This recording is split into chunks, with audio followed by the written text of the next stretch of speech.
radioactive waste from nuclear plants across Europe. For decades, the nuclear industry has used the sea as a dump site.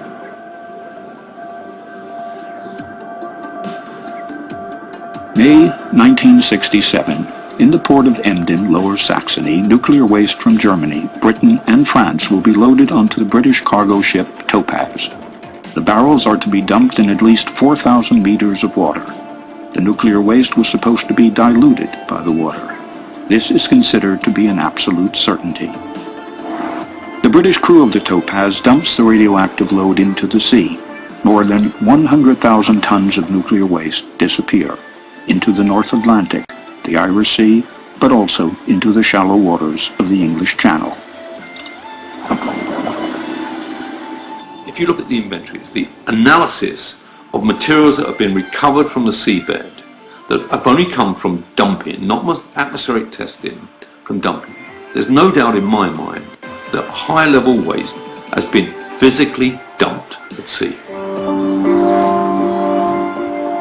Powers that are written in a future... Michael Meacher might know more about this. He was Minister of State for the Environment from 1997 to 2003 and an opponent of the dumping policy. I suspect that that was an agreement between the Ministry of Defence, the Army and the nuclear industry. I presume this was I won't say a plot, but this was an agreement between them all to do something which they would rather not anyone knew about, and that's why it's now impossible to get the information about exactly what was dumped, where it was dumped. I think we have a pretty good idea where it was dumped, but we don't know, and the quantity of it we certainly don't know, and the effects of dumping that in the sea over decades or centuries, again, we don't know. I mean, this is a sort of conspiracy. Our conclusion: the radioactivity is only spreading out instead of disappearing altogether through dilution. There are no exact details about the location and number of barrels, and there is disagreement as to whether they should be salvaged. The dumping of nuclear waste in the sea was banned worldwide in 1993, yet the nuclear industry has come up with other ways.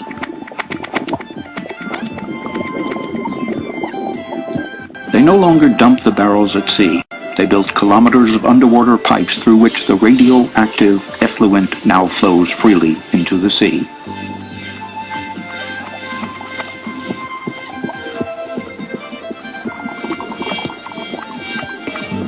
One of these pipes is situated in Normandy. It comes from the French reprocessing plant at La Hague. Greenpeace protested here too, underwater.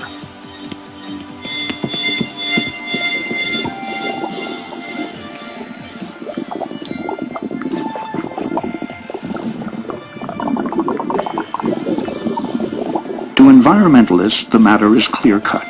This method of disposal through pipes destroys the environment, just like the dumping of barrels. The advantage for the nuclear industry: no more bad press because of the barrels.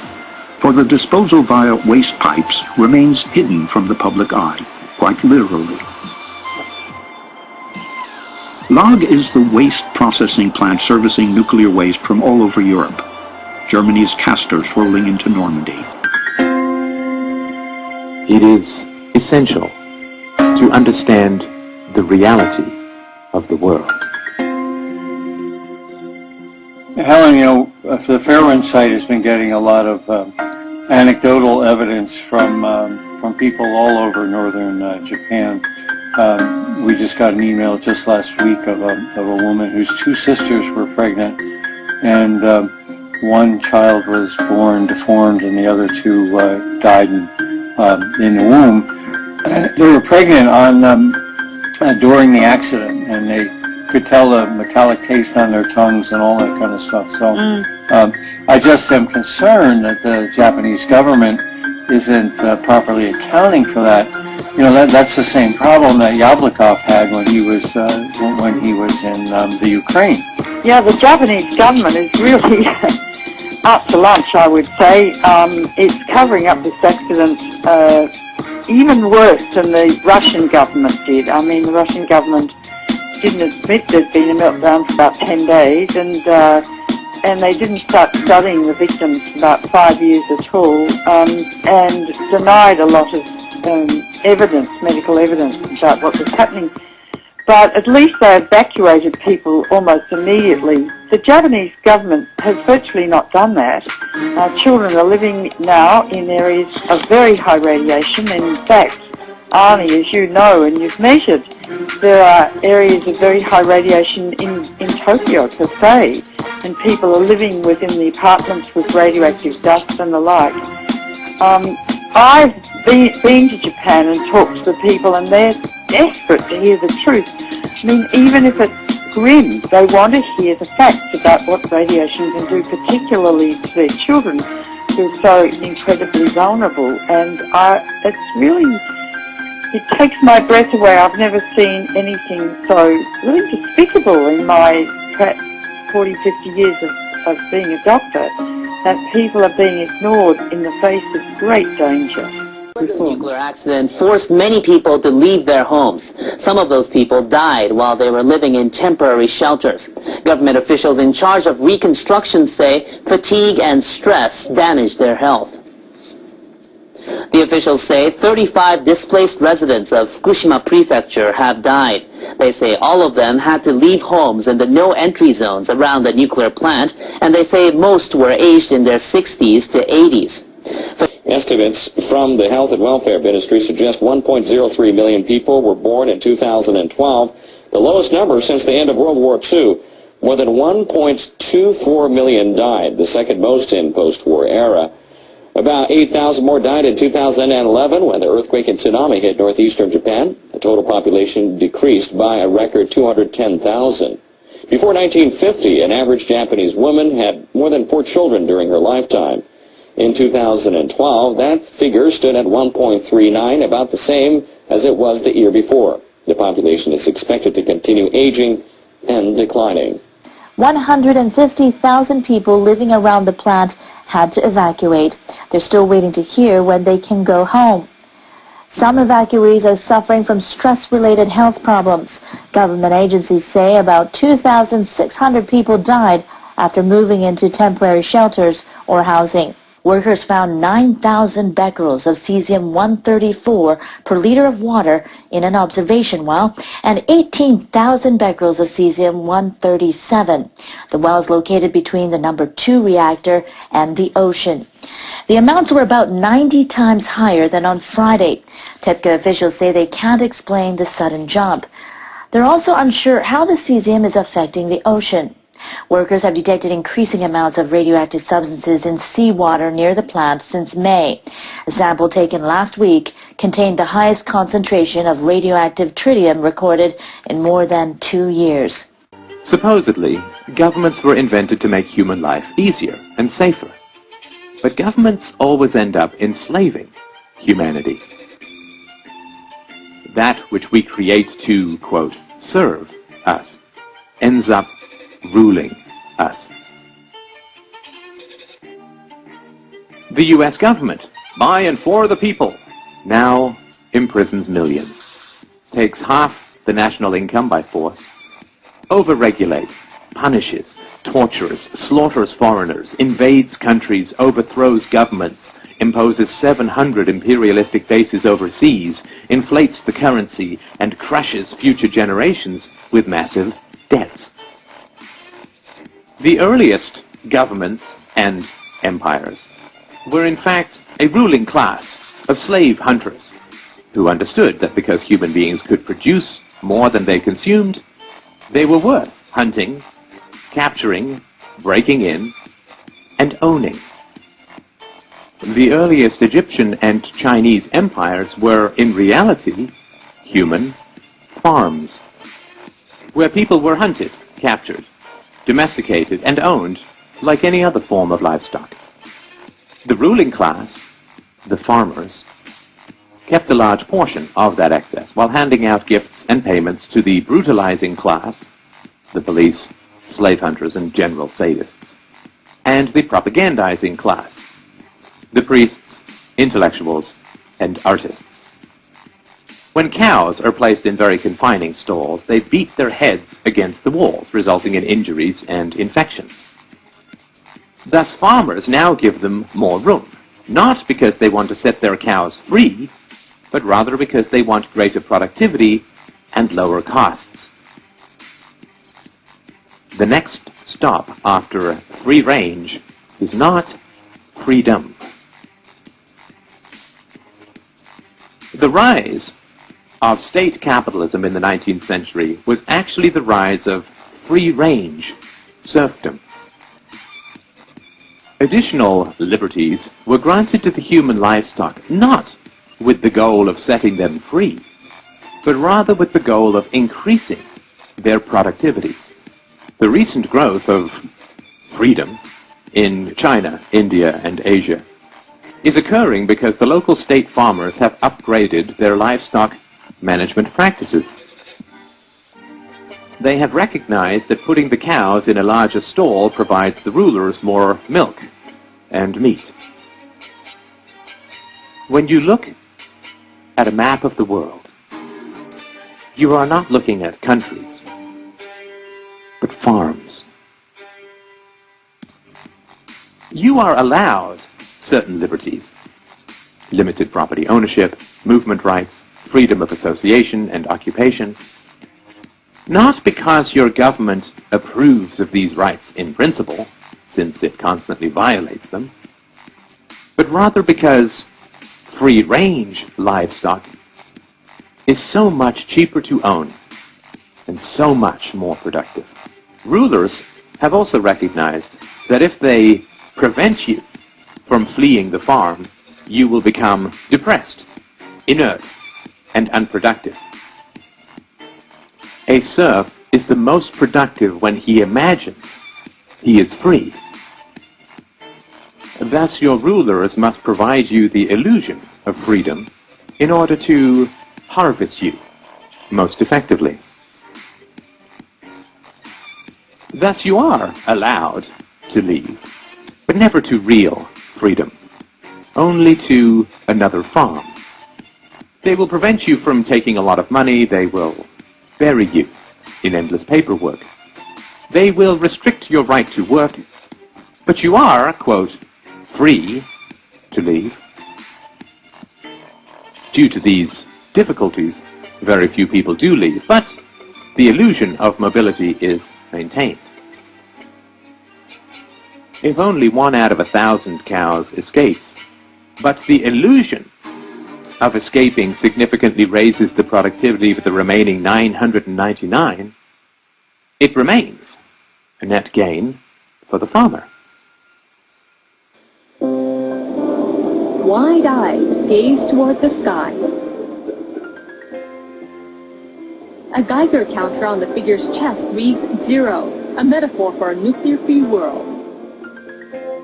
The people of Fukushima have gone through some hard times, but now stands a gigantic symbol of hope in Fukushima Airport to encourage them on. Sunchild stands more than 6 meters tall. You can tell Sunchild is determined to move forward despite being hurt. It's looking to the future. I can tell it's full of hope. To further create the illusion of freedom, in certain farms, the livestock are allowed to choose between a few farmers that the investors present. At best, they are given minor choices in how they are managed. They are never given the choice to shut down the farm and be truly free. A CT scan can be a life-saving medical tool that can provide an early diagnosis of disease. But it can also cause another unintentional effect, radiation overdose. It's happening more and more at hospitals around the country, and as we found, perhaps here in Georgia. Average lifetime dose of diagnostic radiation has increased 7-fold since 1980, driven in part by the increasing popularity of CT scans. Such scans can deliver the radiation equivalent of 400 chest x-rays. An estimated 70 million CT scans are performed in the United States every year, up from 3 million in the early 1980s. Researchers estimate as many as 14,000 people may die every year of radiation-induced cancers as a result. A group of FDA scientists who are concerned about the risk of CT scans say that FDA managers ignored or suppressed their concerns, and that the resulting delay in making these concerns public may have led hundreds of patients to be endangered needlessly. Scores of internal agency documents show that agency managers sought to approve an application by General Electric to allow the use of CT scans for colon cancer screenings over the repeated objections of agency scientists who wanted the application rejected. After an FDA official recommended approving GE's application, Dr. Julian Nicholas, a gastroenterologist who worked under contract with the agency, responded that he felt strongly that approving the application could, quote, expose a number of Americans to a risk of radiation that is unwarranted and may lead to instances of solid organ abdominal cancer. But the concerns expressed by Nicholas and his colleagues were ignored. Nicholas said, quote, I was first ignored, then pressured to change my scientific opinion. And when I refused to do that, I was intimidated and ultimately terminated. I equate nuclear the same way I equate mustard gas or chemical weapons. Just because we have them, we don't use them. We used those in 1916, and we freaking put those back away. They should never be out. Just like nuclear should never out. Oh yeah, we have a plan for the spent fuel. Spent fuel, we have no plan. It's everywhere. And this is thousands of times Chernobyl. Chernobyl was entombed after how many days? By 580,000 men. Of course, that whole cover-up by the EIA, it just shows you the power that the nuclear industry has in the oncology world. The money. The sums of money they have because they fall into the mantra of the United States Pentagon, of the nuclear weapon, of the EIA. This is the most powerful machine in human history. Their fingers are in everywhere. They control and own the media. And then we have what we call the lazy media. Black and yellow journalism, as I've termed it. That's my term, black and yellow journalism. Look, for RT, who they've done some pretty good work, they come out and read, oh, one of the Fukushima 50s has passed away and his cancer was not related to all cancer is nuclear fallout. It is directly 100% correlated. 58 years old, you die of second. Oh yeah, that's normal. No, it's not normal. As you work for the nuclear industry, anybody who works for the nuclear industry, they really own you. I guess they really own you. Think about the press releases that is being regurgitated by the Huffington Post, by the New York Times, by every single media outlet in the world has reposted this. When someone dies, I'll tell you what, if I was to die, it surely wouldn't be my employer making the statement and releasing the statement. Wouldn't you think? Now I can see it's celebrity, the publicist, or a family spokesman. You know, wouldn't it be the family? The statement released on his death is released by TEPCO. I mean, really? Really? This is the arrogance of the sickening, grotesque nuclear monster, the lying, mass-murdering machine. Even in death, they own you. As they release it, and the media accepts this. The media would not accept this in any other industry. The media would be outraged, would go crazy if this was any other industry. And he's so blatant in your face, as he's reporting himself that this was killing. And he thought that would take 5 years. It only took 2 years. No, but you're going to believe TEPCO, the greatest liars in the freaking history of mankind. Chernobyl has killed millions. Until we accept that these policies fell, until we accept that nuclear was a giant failure and it is annihilating us, until we can come out of denial and accept that these policies have failed, what's going to happen? It gets worse and worse and worse and worse. That's where we're at. Fukushima, my estimates, my work, I estimate it's killed right around 200,000 people in North America right now, and it's going to kill millions. What do they talk about? Zero? Zero. Kool-Aid. Keep drinking. Keep drinking right to your grave as your loved ones, as you don't even care about your loved ones. Nuclear power, the freaking replacement for dirty coal. The replacement for dirty coal is clean coal. Is sun. Solar. It's been there, right there the whole time.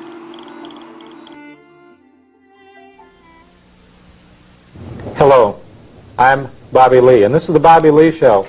And today we have with us a very special guest. His name is Eustace Mullins. We have this book that Eustace Mullins wrote. It's called Murder by Injection, the story of the American medical conspiracy against America, against you and I. So it's Murder by Injection. Eustace Mullins, we're happy to have you with us today. Tell us a little bit about how did you come to write this book, Murder by Injection?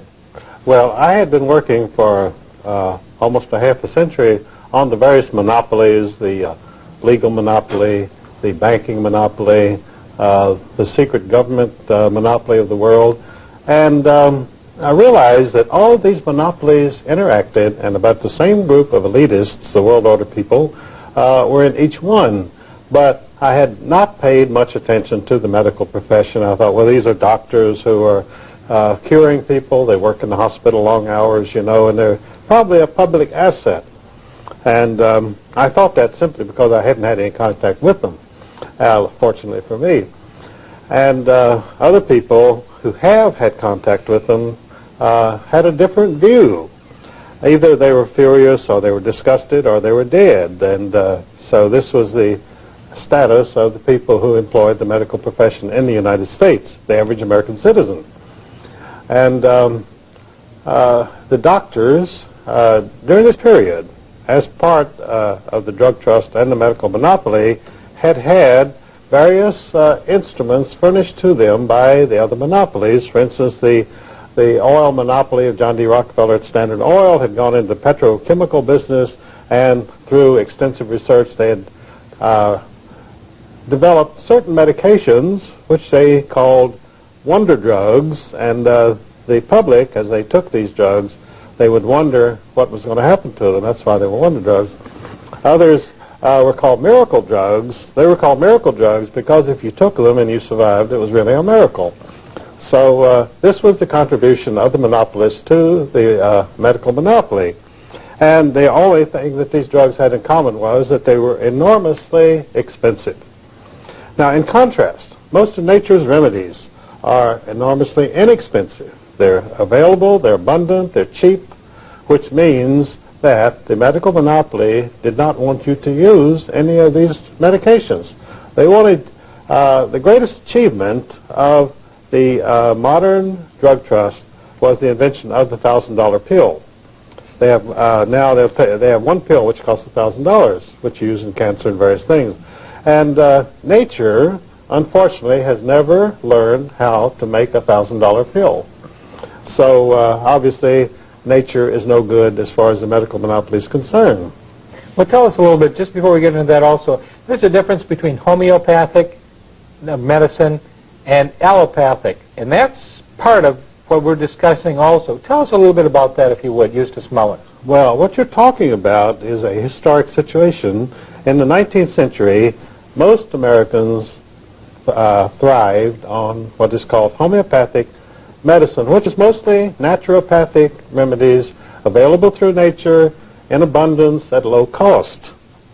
Well, the medical monopoly, which was formed in 1847 as the American Medical Association, they didn't like this. They thought, how are doctors going to get rich, and how are we going to control the people through the medical monopoly when they can go to these homeopathic people and get these remedies at very low cost?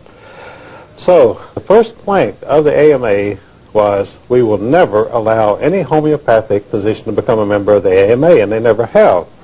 So, but the AMA was still in a minority.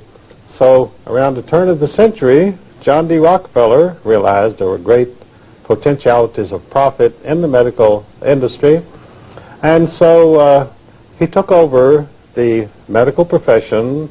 Now you say, how could anybody take over the medical profession? Well, first you have to have a lot of money, and second you have a lot of power. Well, he had both, and he did. So he revamped the entire medical system of treatment of the people of the United States, which had been homeopathic. He switched it over to allopathic medicine, which is a different type of practice, originating in Germany. And the great attraction of allopathic medicine is it relies on radical surgery. I mean, if you can't cure it, cut it off. And the heavy use of drugs, because when you're having your limbs cut off, you need a lot of drugs because it's very disturbing. And lengthy hospital stays, none of which are features of homeopathic medicine. It's entirely the reverse.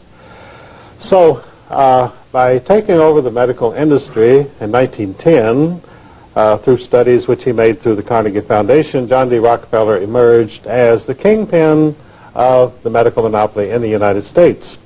And he now presided over an allopathic system of medicine controlled through every legislature by accreditation of hospitals, control of physicians, control of medications, and which is essentially what we have today. So from 1910, when this change was effected, right to the present day, the cost of health care has multiplied astronomically in the United States to the point where it is no longer available to most American citizens. So how did they counteract this? When they got us to the point where the average working man could not afford hospital care or the allopathic system of treatment, they set up an insurance industry, medical insurance. And through this, they were able to spread out the costs among everybody. And health insurance today is simply another tax on the American people. In fact, it functions through the Social Security system as a tax on the recipients of Social Security. They say, well, now that you've reached your senior citizen stamp, you have Social Security coming in, so then they jerk back a good portion of it as Medicare costs, which they raise every year. And so eventually, probably, Social Security and Medicare will be equal, so you'll get a check every month, which will be 000. They say, well, here's your Social Security check, but we've deducted your Medicare costs, and so now you get zero. And it's funneled into the Rockefeller-style monopoly, whoever is involved in it. Oh, all of the money from the health industry goes into the medical monopoly and the drug trust. Interestingly enough, the Rockefellers control every major drug company in the world, and now when I say control, I mean directly. They have, among the directors and officials of each of the 18 largest drug companies in the world, they have men from Chase Manhattan Bank, from the Exxon oil company, and so forth. So they're right there. The names, I have all the names in my book, Murder by Injection. And with this kind of control and the monopoly, they have been jacking up the health costs on the American people monthly, not yearly, but monthly. Mm-hmm. Well, it was $666 billion last year. That was a lot of money for this country to spend on health, and we're spending twice what many of the free world countries are spending. Japan and Germany, we're almost spending twice. And you say that this is part of the monopoly, and that's part of the reason that we're spending so much? Well, actually, we're not spending it. The money is being stolen. Mm-hmm. The Washington Post carried a story not long ago in which they pointed out that the hospitals and the AMA physicians, and I'm not talking about quacks or cranks or fly-by-night people, I'm talking about the medical establishment, is stealing directly $77 billion a year in health costs from the American people. And does the Washington Post offer any solution to this? No, they say by 1995, the amount of theft will be more than $100 billion a year, stolen directly, plus all the other money that they get. That's, ladies and gentlemen, that's why we're $4 trillion in debt. That's part of it anyway. So let's talk about the Hippocratic Oath, or maybe the Hypocrite's Oath, and Galen and Dr. Robert Mendelsohn. But what about the profits of cancer? Let's go into that, Eustace. How has cancer become profitable for people? Well, you see, the medical industry, just like any other industry, they go for the big-ticket item, and cancer is a big-ticket item. I think the average cost of treating cancer, plus all the other money that they get. That's, ladies and gentlemen, that's why we're $4 trillion in debt. That's part of it anyway. So let's talk about the Hippocratic Oath, or maybe the Hypocrite's Oath, and Galen and Dr. Robert Mendelsohn. But what about the profits of cancer? Let's go into that, Eustace. How has cancer become profitable for people? Well, you see, the medical industry, just like any other industry, they go for the big-ticket item, and cancer is a big-ticket item. I think the average cost of treating cancer is $120,000. And the interesting thing about it is when you go to a doctor and he says, oh, you have cancer, and he says, I really can't do anything for you, but I'm going to give you a lot of treatment. It's going to cost you a lot of money and a lot of pain. Your hair is going to fall out. You're going to wish you were dead, and sooner or later you will be. But meanwhile, we'll get all your money. This is called cancer treatment in the United States. How did this start? How did this come about? Let's talk about radium before, because I think radium was one of the first cures, supposedly. Who developed the radium treatments? And tell us a little bit about that, if you would, Eustace Mullins. Well, you know, there's a Frankenstein, Dr. Frankenstein aspect to modern medicine, where you have all of these mysterious machines throwing out various beams of light and radiation and so forth. And the person who's doing this, of course, is hopelessly insane. And when you go into modern treatment, you pretty much find that you're in a Frankenstein environment. And you have to be pretty much insane to well, participate. You wish you were insane, because if you're still conscious, it's pretty hard to endure what they put you through. And so modern cancer treatment originated with a doctor from South Carolina named Sims. And Dr. Sims apparently was just a common run-of-the-mill sadist. And he liked to operate on people not because he wanted to cure anything, but just to be cutting them up and, you know, having good, clean fun. And so the people in South Carolina, after they got onto him, they wouldn't let him touch them anymore. So he was reduced. He had to go and buy a slave girl. This was before the Civil War. He had to buy a slave girl for $500 so that he could cut her up. And then the people in the area were so outraged by what he was doing that they ran him out of town. So he went to New York, where his peculiarities would be less obvious, and he started a cancer hospital up there, and which was called Women's Hospital, and this was financed by a very wealthy lady named Melissa Phelps Dodge of the Phelps Dodge fortune, a great mining fortune. And so he ran this hospital for a while, and again the rumors started to creep out that there was a lot of torture and sadism going on in this hospital. I mean, you know, he didn't give up all of his fun just because he went to New York. That's where you go to have fun. And so he was going great guns. And so everybody at the hospital rebelled and said, get rid of Dr. Sims or we aren't coming back here anymore. Well, his wealthy patron, you know, they don't like for their lackeys to be criticized. So she ignored them all, and he continued. And this hospital later became Memorial Hospital, and then it was financed by a relative of hers named James S. Douglas of the Phelps Dodge Mining Corporation, and he was called the Copper King. Well, in his mining interests in Arizona, he had come across a lot of uranium, which he also mined, and he became fascinated with the possibilities of radium as a treatment of various diseases. So he experimented on his wife and daughter until they both died of radium poisoning, and he continued to experiment on himself, and he also died of radium poisoning. And so Memorial Hospital then was continued. The fact that all these people had died didn't discourage the doctors at all. I mean, the fact that the treatment kills you never has discouraged any doctor yet. And in fact, they say, well, he got a lot of relief, didn't he?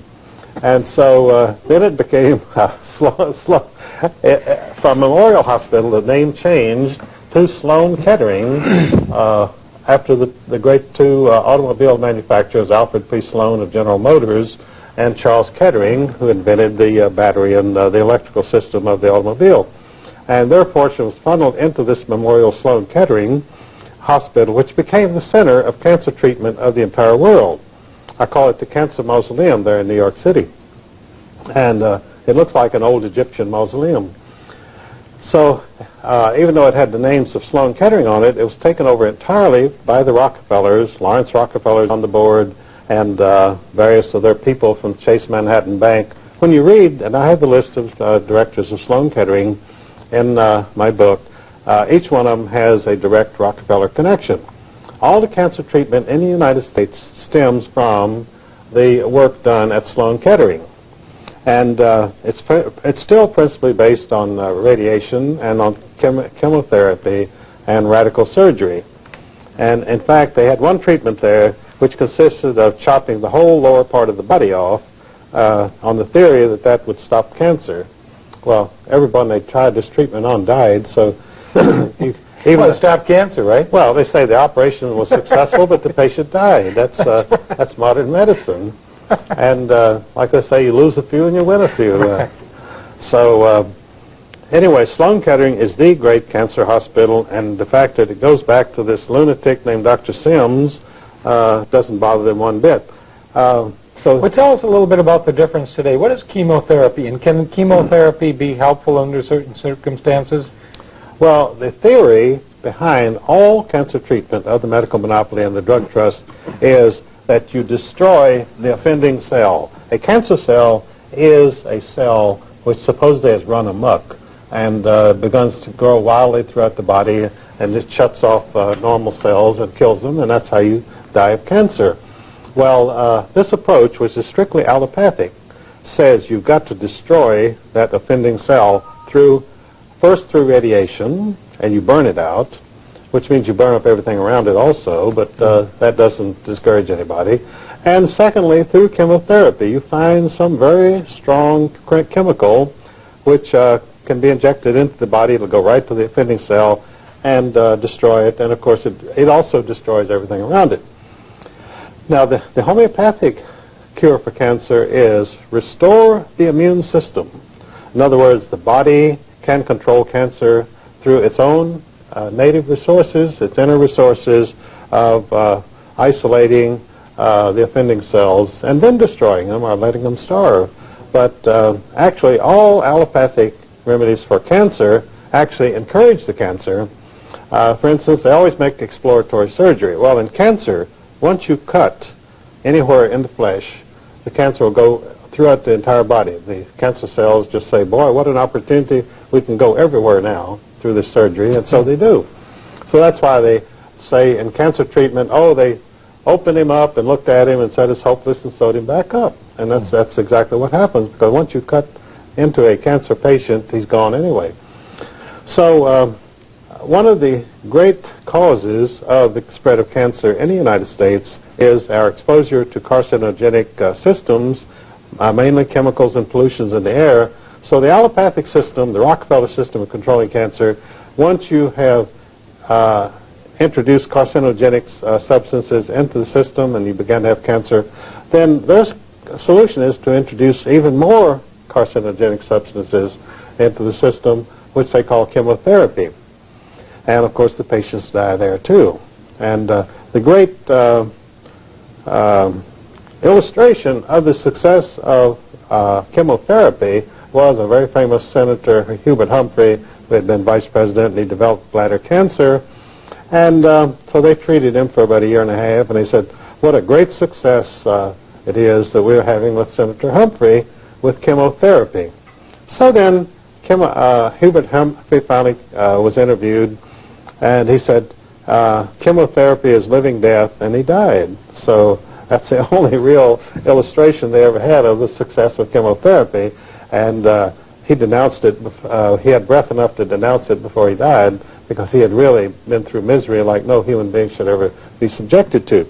But not only do you have carcinogenic substances and pollution, but you also, a lot of the spread of cancer is due to the fluoridation of the water in our public supplies, which of course was done through the Chase Manhattan Bank and the Alco Aluminum Trust.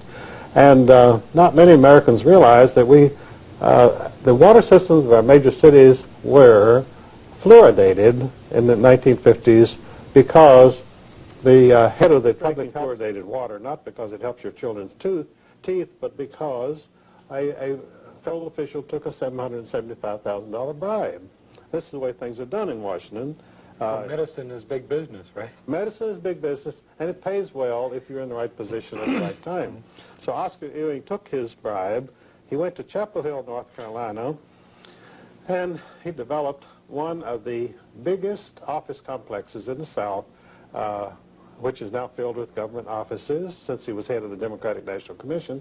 It's called the Triangle Research Corporation, and it made him and his family wealthy beyond their wildest dreams. That $775,000 was parlayed into a $50 million research center, owned entirely by the recipient of this bribe. So he got the research center, and we got the fluoridation. And the fluoridated water, one of the effects of this on the human system is it damages the immune system.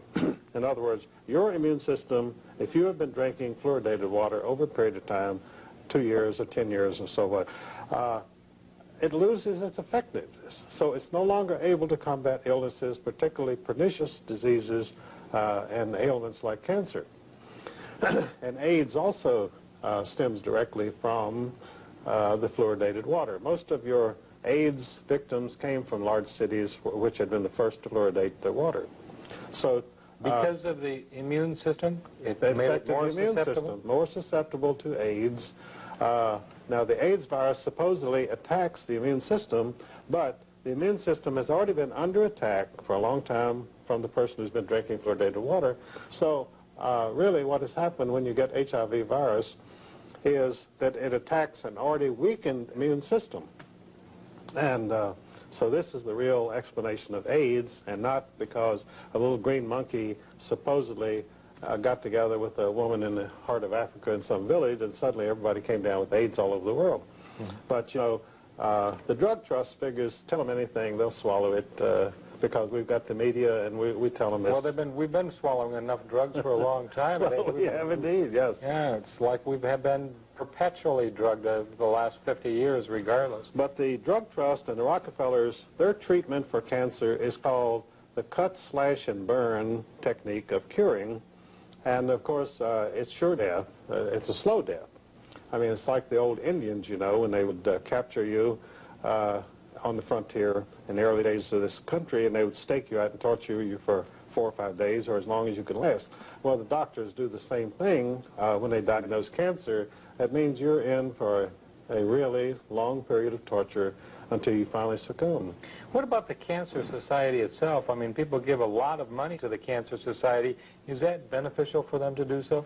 Well, they have these annual cancer drives in which the people in all the small towns of America are forced to go out and collect money for the American Cancer Society, and I describe that as the little people collecting money for the big rich.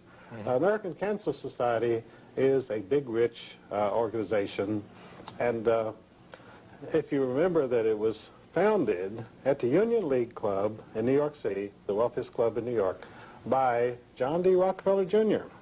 See, John D. Rockefeller Jr. was a great philanthropist, and he said, we're going to do something about cancer, so I am founding and I'm putting up the money for the American Cancer Society. See, the Rockefeller family has had a long-term commitment to cancer.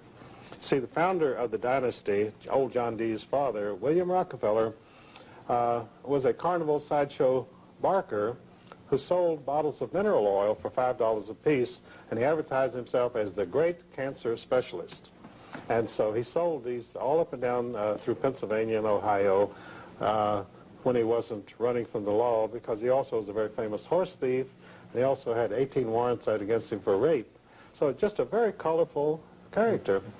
And so John D. Rockefeller, his son, was just the opposite, because he was so horrified by his father's escapades, that he led a very bourgeois life, very quiet, very good family life, and devoted himself to making money. But he found out that at least his father had one asset, and that was that making money through cancer cures was a surefire thing. So the Rockefeller family today is the dynasty which is behind all the cancer treatment in the United States through the Sloan Kettering Cancer Mausoleum of New York City. Well, what would you do, Eustace, if one of your very, very close relatives or friends had cancer? Would you just, where do you go? Do you go to the hospital? Do you have a checkup, or do you eat apricot juice, or what? Well, I have a relative who has cancer, has had it for 5 years. And unfortunately, he went the whole route. First he had 25 radiation treatments, then he had 34 chemotherapy treatments, and you know, and the cancer spread to his bones, because none of these things do anything to stop the cancer. It causes you a lot of misery, but it doesn't really affect the cancer. So he's had quite a difficult time of it. Do you mean to tell me that chemotherapy really doesn't help, or can it help, or can't it? I mean, is there any way? I mean, what about what about surgery? And you're saying that there's no way. Cancer, I mean, if you cut the area that's cancerous out, doesn't it have a stopping action? Or? Well, you'll see feature stories in the press constantly where some individual somewhere, they found somebody who did have cancer and who had this treatment, and so now they proudly announce the cancer is in total remission. In other words, there is no cancer there. And unfortunately, this is what the medical monopoly itself calls anecdotal medicine. In other words, You tell a story about something that happened to your grandfather or your nephew or somebody, and that the cancer went into remission. But there's absolutely no scientific basis for any of these claims. And the story that the medical monopoly puts out is this person was diagnosed as having cancer, and they went to the hospital and they had radiation or chemotherapy, and the cancer went into remission, and they've lived happily ever after. But there again, you have absolutely no way of evaluating this hype which is in the media. I want to personally thank one of America's #1 patriots, Mr. Eustace Mullins, for his courage in being able to author a book of such significance in the face of the dynasties, the syndicates, and the anti-middle class establishment. Eustace, I thank you so much for being with us today. God bless you, and I want you back on the Bobby Lee Show soon. Thank you, Bobby Lee.